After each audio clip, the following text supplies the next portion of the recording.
Started disassembling the Wolverine. Got it down. I've been on it for about 2.5 hours, I think. Got the bed off the back, the seats out, the doghouse, I'm gonna call it, the center console out. Did pull a spark plug.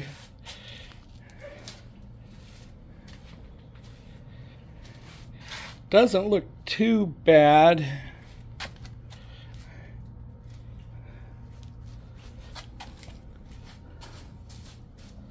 Let's see if I can get a picture of the problems.